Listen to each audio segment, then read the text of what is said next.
Hola, buen día a todos. Gracias, Humberto.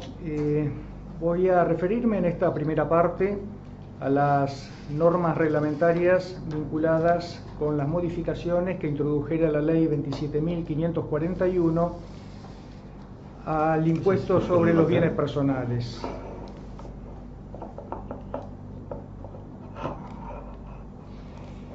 ¿Cuáles son las normas relacionadas? Tenemos en primer término la Ley 27.541 de Solidaridad Social y Reactivación Productiva, publicada en el Boletín Oficial el 23 de diciembre del año pasado. Esta ley fue reglamentada por el Decreto 99 del año pasado, modificado a su vez y complementado por el Decreto 116 de este año. La resolución 4673 de la AFIP, que estableció un pago a cuenta del impuesto por los periodos fiscales 2019 y 2020. Dos comunicaciones del Banco Central, la comunicación A 6893 y la comunicación B 11952.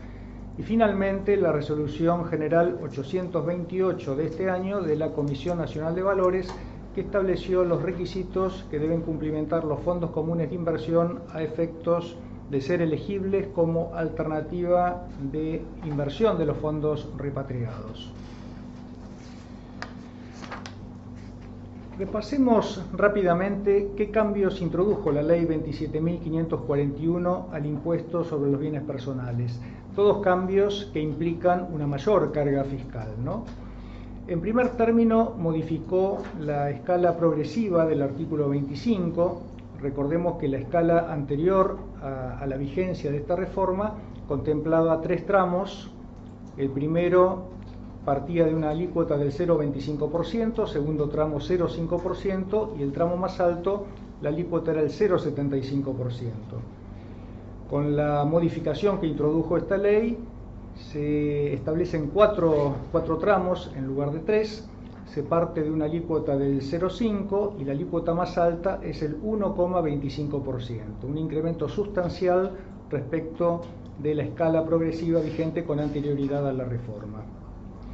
Además, la ley faculta al Poder Ejecutivo a incrementar hasta en un 100% la alícuota máxima prevista en la escala progresiva de tributación del artículo 25, esto es, puede ser llevada la alícuota hasta el 2,5% para los bienes situados en el exterior. Esta facultad, ya la vamos a ver, es utilizada por el Poder Ejecutivo a través del Decreto 99 del año pasado. Se modifica el nexo de vinculación sujeto hecho imponible, deja de utilizarse el criterio del domicilio, es reemplazado por el de residencia, conforme lo establece la Ley de Impuesto a las Ganancias. Después vamos a volver sobre este punto.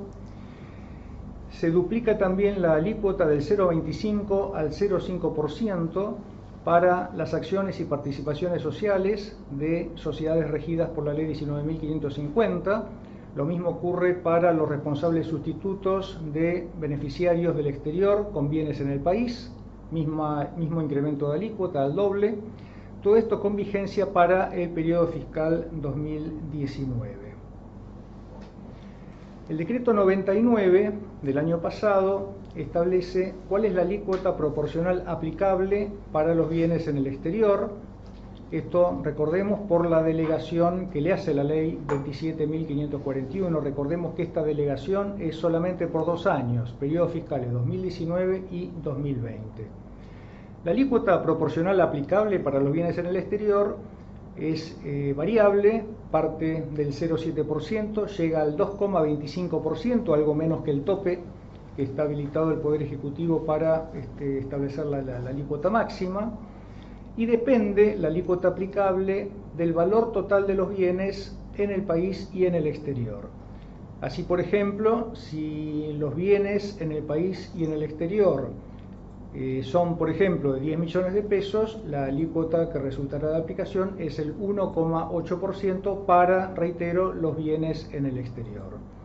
Si los bienes totales superasen el importe de 18 millones, la alícuota será del 2,25%.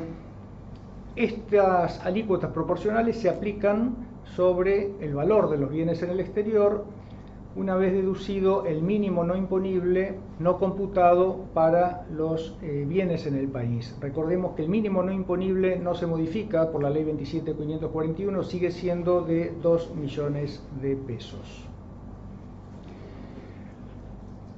La ley también faculta al Poder Ejecutivo a establecer una devolución, una reducción del impuesto en el caso de que se repatrien los fondos situados en el exterior conforme lo establezca la reglamentación. El decreto 99 justamente trata este tema y establece que no se aplica el incremento de alícuota, el diferencial de alícuota, cuando se cumplan determinadas condiciones que expresamente dispone el decreto. Si no se aplica el incremento de alícuota porque se cumplen las condiciones pautadas, en tal caso los bienes en el exterior tributarán conforme la escala progresiva del artículo 25, de igual forma que los bienes en el país. ¿Cuáles son las condiciones que establece el decreto a efectos de evitar el pago del impuesto diferencial? Recordemos que en la alícuota máxima la diferencia de impuesto es el 1%, 1,25 alícuota máxima para los bienes en el país, 2,25 para los bienes en el exterior. Diferencia de alícuota entonces 1%. Se deben transferir al país antes del 31 de marzo del 2020 por el periodo fiscal 2019 al menos el 5% del valor total de los bienes en el exterior. Reitero, al 31 de diciembre del 2019, esta fecha tope del 31 de marzo del 2020 es la fecha que hoy rige conforme las normas vigentes. Entendemos que se prorrogará, veremos a cuándo. También se establece para el periodo fiscal 2020 el mismo mecanismo, transferencia del país antes del 31 de marzo del 2021, de al menos el 5% del total de los bienes en el exterior, en este caso al 31 de diciembre de 2020. Tengamos en cuenta que este cálculo del 5% tiene que ser efectuado sobre los bienes en el exterior. Puede ocurrir que en cuentas bancarias del exterior estén registrados, anotados títulos públicos argentinos. Estos obviamente deben de traerse a efectos del cálculo del 5% porque no son bienes ubicados en el exterior. Lo mismo ocurre con ADR de acciones argentinas. Y si debiéramos sumar, en caso de existir, los CDR. ¿Por qué? Porque son certificados de depósitos en Argentina cuyo activo subyacente son sociedades del exterior. En este caso, debiéramos sumarlos al total de bienes en el exterior a efectos del cálculo del 5%.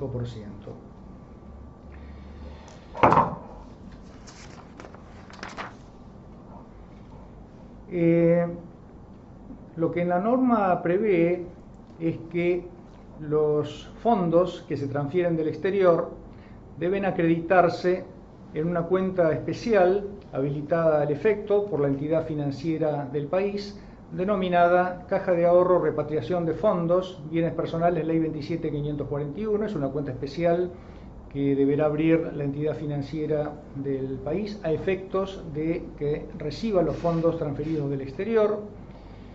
Esta cuenta especial tiene que estar a nombre y a la orden exclusivamente del declarante. Esta es una cuestión que estableció el Banco Central en una de las comunicaciones que comentara. Y es una restricción importante porque en caso de fallecimiento del titular de la cuenta, necesariamente habrá que incluir en la sucesión la cuenta, puesto que no tendrá cotitulares que puedan administrar o disponer de los fondos, ¿no? Debiera el Banco Central flexibilizar esta restricción a mi modo de ver. Los fondos transferidos del exterior deben provenir del titular de la cuenta y declarante de la repatriación. Puede ocurrir que el titular de la cuenta sea una persona jurídica. En tal caso, se admite la repatriación en la medida en que el declarante de los fondos repatriados tenga participación en la sociedad del exterior, cualquiera sea el porcentaje de participación. Puede ocurrir entonces que el sujeto del país que quiera repatriar los fondos sea el dueño o tenga participación en una sociedad del exterior con renta pasiva, sociedad transparente. Bueno, si la sociedad transfiere los fondos al país, no habrá ningún inconveniente, puesto que el titular del país tendrá participación acreditable en la sociedad del exterior.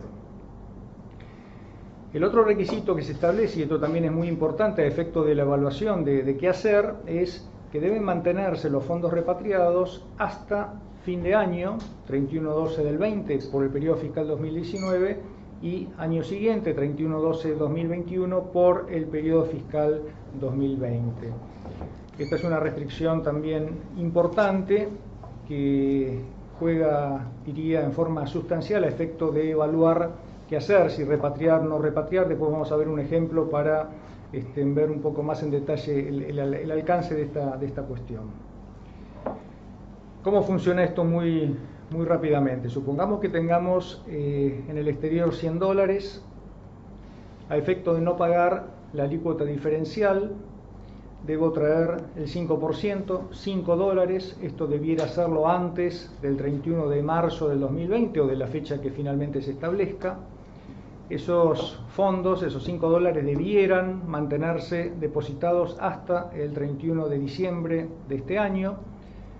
El 1 de enero del 2021 podría disponer libremente de esos fondos, y a efecto de no pagar la alícuota diferencial del periodo fiscal 2020 debiera seguir el mismo procedimiento. Supongamos que los fondos en el exterior sigan siendo $100, deberé mantener o los $5 que tengo depositados, o si los retiré, volverlos a depositar antes del 31 de marzo del 2021 y mantenerlos en el banco hasta el 31 de diciembre del 2020.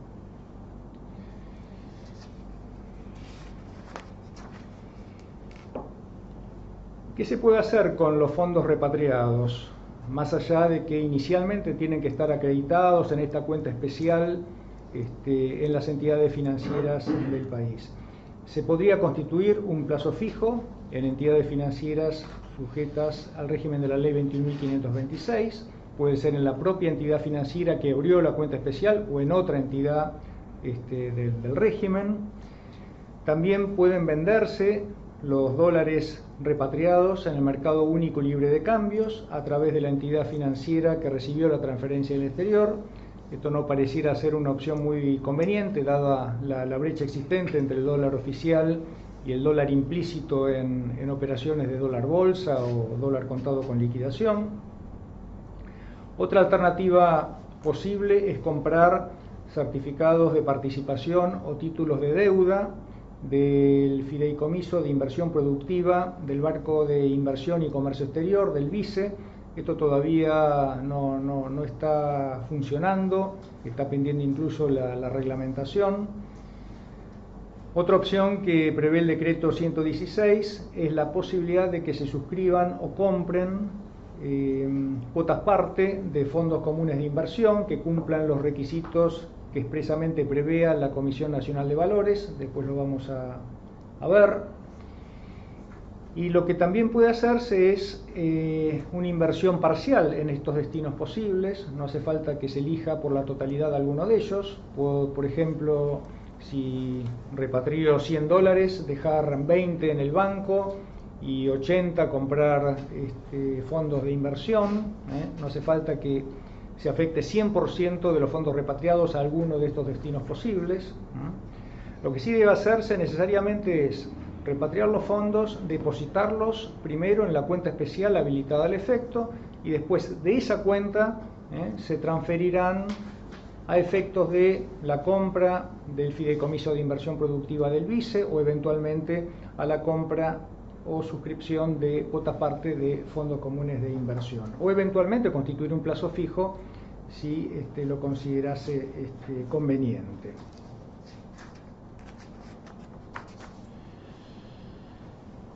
Les había adelantado que un cambio importante que introdujo la ley 27.541 es el vinculado con el criterio de vinculación entre el sujeto del impuesto y el hecho imponible.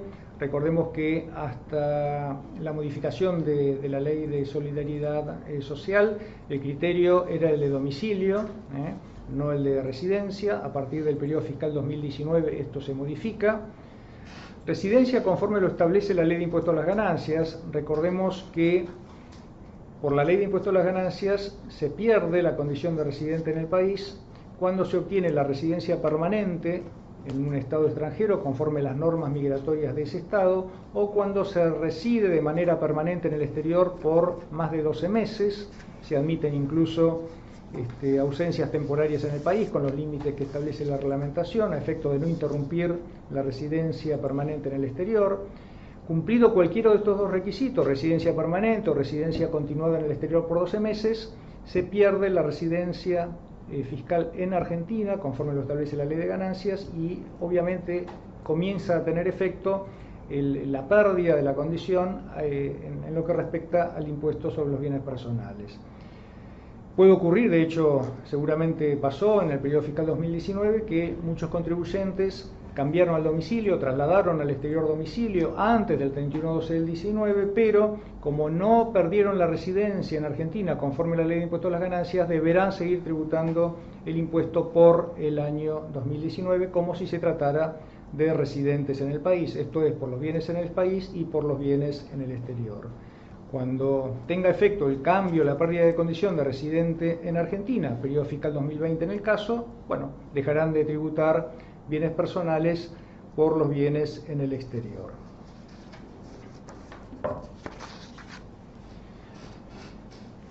La resolución 4673 estableció un pago a cuenta del impuesto por los periodos fiscales 2019-2020.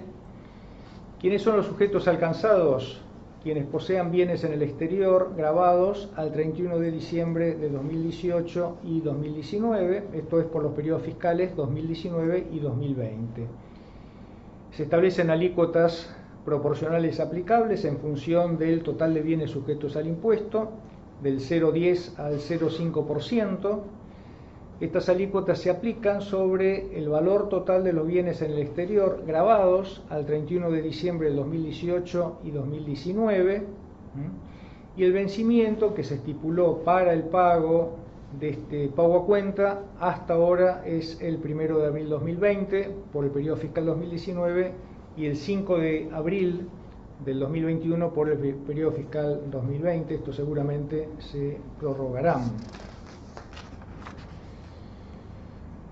Respecto del ingreso de este pago a cuenta, se contempla que debe cancelarse a través de transferencia electrónica de fondos, mediante generación del BEP o a través de la billetera electrónica. No se admite la compensación con saldos a favor, esto es lo que dispone la resolución. Es objetable esta restricción, puesto que recordemos que la ley de procedimiento contempla la posibilidad de compensación como medio de extinción de las obligaciones. La compensación puede ser realizada de oficio por el fisco, pero también a solicitud del contribuyente, es decir, el contribuyente puede compensar deuda propia, impuesto propio con saldos a favor de libre disponibilidad, con lo cual debería reverse esta restricción y admitirse la compensación. La norma contempla la posibilidad de que se solicite la exhibición de ingreso de este pago a cuenta mediante acceso al sistema de cuentas tributarias de la AFIP. ¿Cuándo puede solicitarse la exhibición del pago a cuenta? Si se ejerce la opción de repatriación. Esta es una medida adicional con el objeto de promover la repatriación de fondos. O la otra alternativa es solicitar la exhibición del pago a cuenta cuando no existen bienes grabados en el exterior al 31 de diciembre de 2019 o al 31 de diciembre de 2020, según se trate del periodo fiscal 2019 o 2020. ¿Cuándo vence la opción para solicitar la exhibición? Periodo fiscal 2019, el 1 de abril 2020, periodo fiscal 2020, 5 de abril 2021, o sea, las mismas fechas que se establece para el ingreso de este pago a cuenta. En el caso de ejercerse la opción y no cumplirse con las causales que la habilitan, en tal caso deberán ingresarse los intereses resarcitorios correspondientes desde el vencimiento hasta el momento en que se cancelen tales intereses. Decía que una de las alternativas posibles en cuanto a afectación de los fondos repatriados es la suscripción o compra de cuotas parte de fondos comunes de inversión, abiertos o cerrados. Esto lo establece, lo reglamenta la resolución 828 de la Comisión Nacional de Valores. En el caso de fondos comunes de inversión abiertos, puede tratarse de fondos nuevos que se creen al efecto o fondos existentes a la fecha. En el caso de fondos comunes de inversión abiertos nuevos, se requiere que inviertan como mínimo el 75% de su patrimonio en activos emitidos y negociados en el país y el resto, 25% o menos, en función de cuánto se invierte en el país, se admite que se invierta en activos de los países del Mercosur o Chile. De tratarse de fondos comunes de inversión abiertos existentes, tienen que adecuar su política de inversiones a las pautas que resultan de aplicación para los fondos nuevos antes de los 30 días corridos de la publicación del acta de adecuación. Si no cumplen con la adecuación dentro de este plazo, dejan de ser una alternativa elegible a efecto de la afectación de los fondos repatriados. También pueden suscribirse cuotas parte de fondos comunes de inversión cerrados, nuevos o existentes, pero en este caso se requiere que el total de su patrimonio sea invertido en activos del país. Estas son las restricciones que se establecen, las condiciones que deben cumplimentar los fondos comunes de inversión, abiertos, cerrados, existentes o no, a efectos de resultar alternativa elegible a efectos de la aplicación de los fondos repatriados.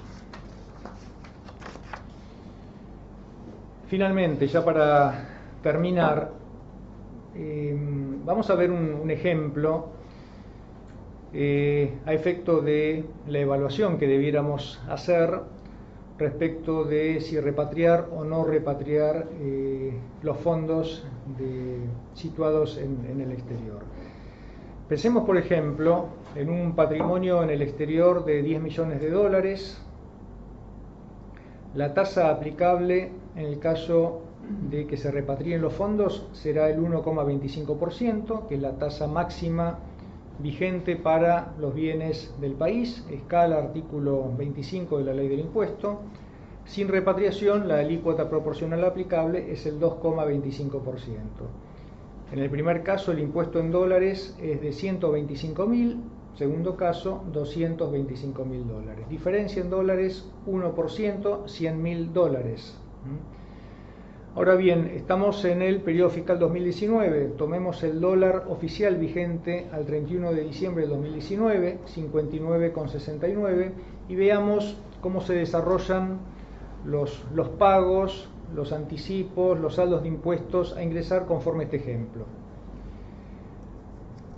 Se ingresaron 5 anticipos a cuenta del periodo fiscal 2019, los anticipos se calcularon sobre la base de la declaración jurada 2018, en ambos casos los anticipos son los mismos, en pesos 2.812.500, no hay diferencia. 1 de abril 2020 vence el pago a cuenta, dispuesto por la Resolución General 4673, en este caso 0,5% a cuenta del periodo fiscal 2019. Con repatriación no hay pago a cuenta, sin repatriación deberá ingresarse 1.875.000 pesos. Acá ya tenemos la primera diferencia entre ambos supuestos. Si lo medimos en dólares, tomando el dólar implícito de las operaciones contado con liquidación, 81 pesos por ejemplo, nos daría una diferencia de impuesto en dólares de 23.148. Después tendremos en junio del 2020 que ingresar el saldo a pagar de la declaración jurada 2019, en pesos 4.648.750 con repatriación y 8.742.750 sin repatriación. La diferencia es sustancial, 4.094.000. Aquí sí debiéramos estimar, para hacer la conversión a dólares, el tipo de cambio implícito que regirá en junio de 2020, supongamos 85, tenemos el ahorro en dólares consecuente de 48.164. Y así con cada uno de los anticipos del periodo fiscal 2020, que vencen en agosto, octubre, diciembre, febrero, abril, la diferencia de anticipos, la conversión a dólares conforme el dólar implícito estimado a la fecha en que vence cada uno de estos anticipos. Así llegamos a un total de ahorro por diferencia de $131.000 aproximadamente. Tres aclaraciones respecto de este ejemplo. No está definido cómo se calcularán los anticipos del periodo fiscal del 2020 por la incidencia del pago a cuenta, debieran reducirse a efecto de no exceder el impuesto total. Acá hemos contemplado como que no hay cambios respecto de cómo se calculan tales anticipos. Tampoco hemos calculado el efecto, el ahorro en el impuesto a las ganancias por la deducción del impuesto sobre los bienes personales en caso de corresponder. Y el otro punto importante a tener en cuenta es que este ahorro en los anticipos termina de alguna forma perfeccionándose si se repatria también el 5% de los fondos en el exterior por el periodo fiscal 2020, ¿sí? A efectos de no pagar el diferencial de impuesto del 1%, en este ejemplo deberían repatriarse $500.000. Supongamos que por esos dólares repatriados se obtiene un 2% de interés. ¿Por qué? Porque se constituye un plazo fijo en el país. Supongamos también que en el exterior esos fondos hubieran generado una renta del 5%, $25.000 en total. La diferencia, la pérdida de inversión por esta repatriación hubiera sido de $15.000. En síntesis, entonces, repatriando este 5%, estos $500.000, se ganarían $116.304, que es la diferencia entre los $131.000 que figuran aquí en el detalle de la columna al extremo, menos los $15.000, que es la pérdida por haber repatriado los fondos, la pérdida de inversión, el costo de oportunidad, diferencia entre el rendimiento de la inversión en el exterior y rendimiento de la inversión en el país.